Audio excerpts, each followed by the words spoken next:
ये बात हवाओं को बताए रखना, रोशनी होगी चिरागों को जलाए रखना। लहू देकर इसकी हिफाजत की है हमने, इस तिरंगे को हमेशा अपने दिलों में बसाए रखना।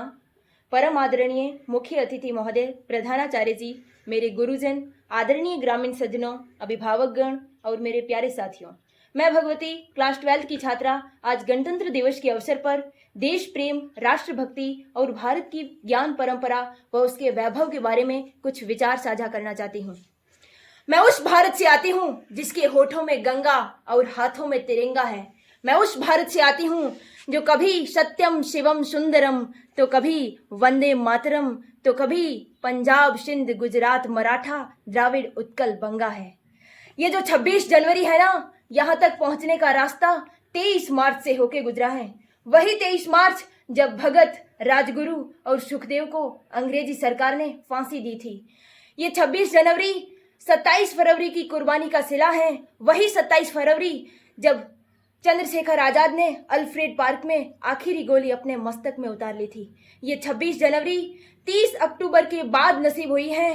वही 30 अक्टूबर जब लाला लाजपत राय की बूढ़ी हड्डियों को जेम्स स्कॉट की बेदर्द लाठियों ने बरस बरस के तोड़ दिया था। आंखें भीग रही है ना, तो रोकिए अपनी आंखों को, बोलिए अपनी आंखों से कि आज उदासी का नहीं, उत्सव का दिन है। आज तो ढोलक बजाएंगे, जश्न मनाएंगे। जो लौट के घर ना आए, आज उनकी याद में गाएंगे। हमने ऐसे ऐसे शेरशाह पैदा किए हैं जो 23 साल की नाजुक सी उम्र में भारत माँ के चरणों में सर रख के सो गए, हंसते हुए। ये दिल मांगे मोर बंकरों पे बम गिरा के बोल जिंदाबाद तू, शेरशाह हरदम रहेगा सरहदों को याद तू। फूंकता जा जालिमों की बस्तियां, दुश्मनों को क्या पता है आग की औलाद तू। वाले हालात पैदा हो जाने के बावजूद एक माँ अपने बेटे को सरहद पर भेज दिया करती थी और उसे पत्र लिखा कर ये भेजा करती थी कि अम्मा लिखत लिखा है बड़े ही चाव से, पुत्र मेरे ना घबरा जाना, 1 इंच भी पीछे ना हटना, चाहे इंच इंच कट जाना, चाहे इंच इंच कट जाना। इस तरह पूरा परिवार अपनी देशभक्ति साबित कर रहा होता था। तब देश बलिदान मांगता था, तब देश लड़ जाने को कहता था, तब देश मर जाने को, मिट जाने को, फांसी चढ़ जाने को कहता था। परंतु आज देश लड़ जाने को नहीं कहता। आज देश मर जाने को, मिट जाने को, फांसी चढ़ जाने को नहीं कहता, बल्कि मेरे विचारों में यदि कोई व्यक्ति अपना काम पूरी ईमानदारी, पूरी मेहनत और पूरी लगन से करे ना, तो वही सच्चा देशभक्त है।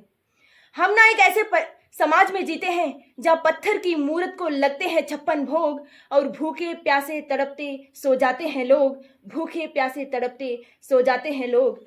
मजदूर को मजदूर समझिए, मजबूर नहीं। गरीब को काम दीजिए, दान नहीं। और अगर दान देने के इच्छुक हैं तो जीते जी रक्तदान दीजिए और मरने के बाद अंग दान देकर किसी मरते। विश्वविद्यालयों की नींव रखी। आज विश्व के 100 सर्वश्रेष्ठ विश्वविद्यालयों में कोई भी हमारे देश का विश्वविद्यालय खड़ा नहीं हो पाता। इन सबके पीछे एक ही कारण है कि हमारे देश में हमारी शिक्षा नीति केवल 2 तरह के लोगों के लिए बनी है। एक वो जो विद्वान है और दूसरे वो जो धनवान है। इसी तरह कई वैचारिक बीमारियां हमारे समाज में फैली हुई है। मेरे विचारों में हमारा राष्ट्र निर्माण तब संभव होगा जब इस देश में महिलाओं की पूजा नहीं, उनकी इज्जत की जाएगी।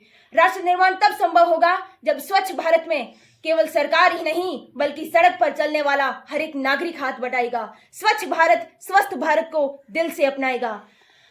असल मायने में हमारा राष्ट्र निर्माण तब संभव होगा जब एक गरीब बच्चा मध्याह्न भोजन के लिए नहीं बल्कि ज्ञानार्जन के लिए सरकारी स्कूल की चौखट पर कदम रखेगा। तो अंत में मैं यही कहना चाहूंगी, मैं सैल्यूट करना चाहूंगी सरहद पर जिंदा हमारी रक्षा के लिए खड़े हर उस जवान को, इस देश की पुलिस, प्रशासन और किसान को, और इस देश के हर उस नागरिक को जो अपना काम पूरी ईमानदारी, पूरी मेहनत और पूरी लगन से करते हैं, जिनके बिना राष्ट्र निर्माण की कल्पना करना भी असंभव सा लगता है। तो अंत में मैं बस यही कहना चाहूंगी कि हमारा हिंदुस्तान महान था, महान है और महान रहेगा। होगा हौसला सबके दिलों में बुलंद तो एक दिन पाकिस्तान भी जय हिंद कहेगा। अरे पाकिस्तान ही क्यों, पूरा जहान जय हिंद कहेगा, क्योंकि सारे जहां से अच्छा हिंदुस्तान हमारा, हम बुलबुलें हैं इसकी, ये गुलिस्तान हमारा, ये गुलिस्तान हमारा। जय हिंद, वंदे मातरम।